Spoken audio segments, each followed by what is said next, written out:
Welcome to this explainer.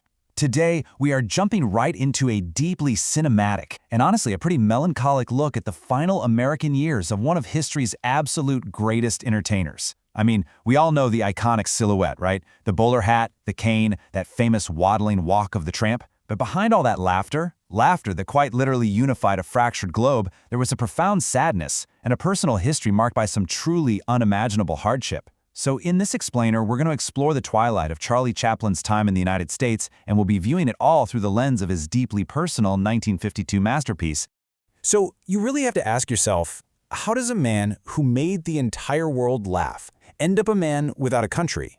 It's a staggering paradox. Chaplin arrived in America as a vaudeville performer and basically conquered Hollywood like a conquistador. He eventually went from having nothing to dining on gold plates in a Beverly Hills mansion as the single most famous man on earth. Yet, by the early 1950s, the political and social winds had turned violently against him. To really understand this tragic fall from grace, we need to take a close look at the art he was creating during this incredibly turbulent period. Let me introduce you to Calvero. He's the protagonist of Chaplin's 1952 film Limelight. Calvero is this aging, fading music hall clown who is suddenly forced to confront his own irrelevance and loss of popularity.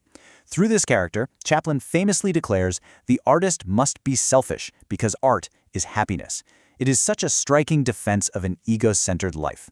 And just a quick note here, as we analyze these profound themes and quotes from Chaplin's work, this explainer is strictly for educational purposes and is created under fair use principles. But getting back to it, Calvero's insistence on the selfishness of the artist was essentially Chaplin laying his own remarkably complex soul totally bare on the screen.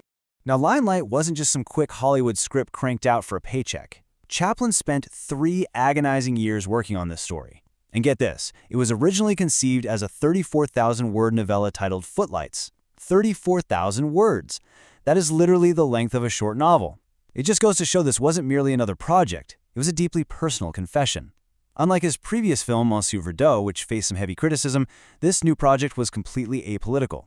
Instead, he aimed for a deeply serious, melancholic tone. Chaplin was actively processing his own fading popularity in America by writing a story about a forgotten comedian. His writing was vivid and idiosyncratic, flowing freely from everyday colloquial dialogue to rich Dickensian descriptions.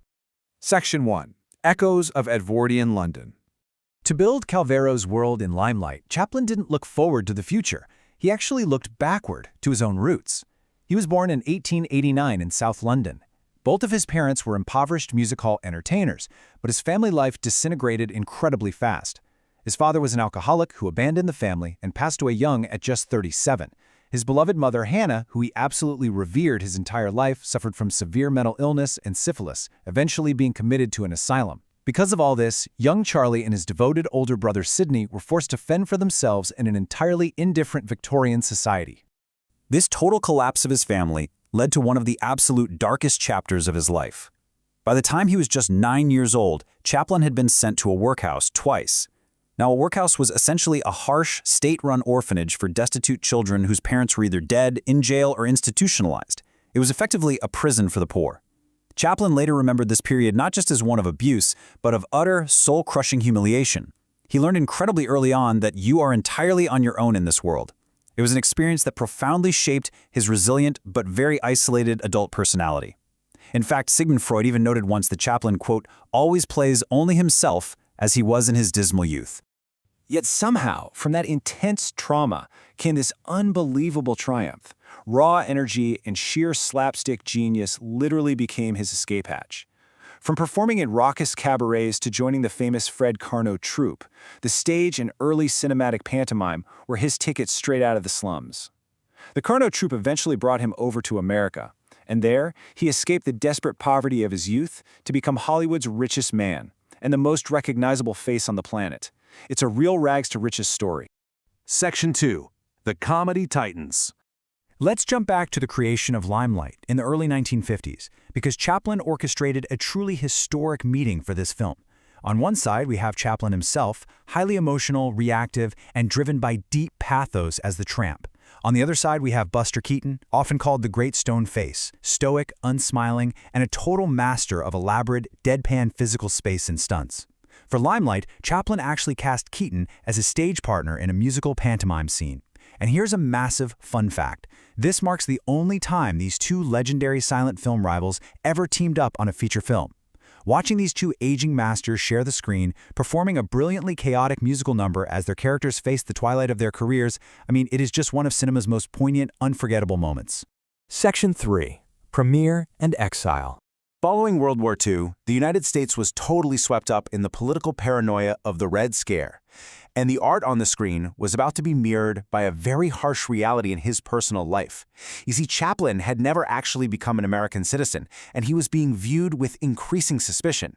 His earlier films, like Modern Times, had depicted the struggles of the working class against mechanization, which some authorities at the time interpreted as anti-capitalist. J. Edgar Hoover and the FBI began compiling a massive file on Chaplin.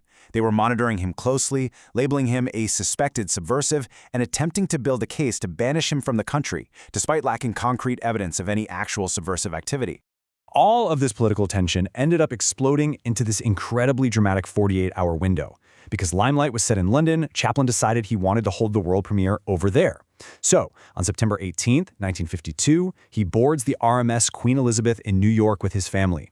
But then, just one day later on September 19th, United States Attorney General James P. McGranary abruptly revokes Chaplin's re-entry permit. Just like that. McGranary announced that Chaplin would have to submit to a rigorous interview concerning his political views and moral behavior before he would ever be allowed back into the United States. Well, Chaplin actually received this news via cablegram while he was out at sea, and he made a definitive choice right then and there.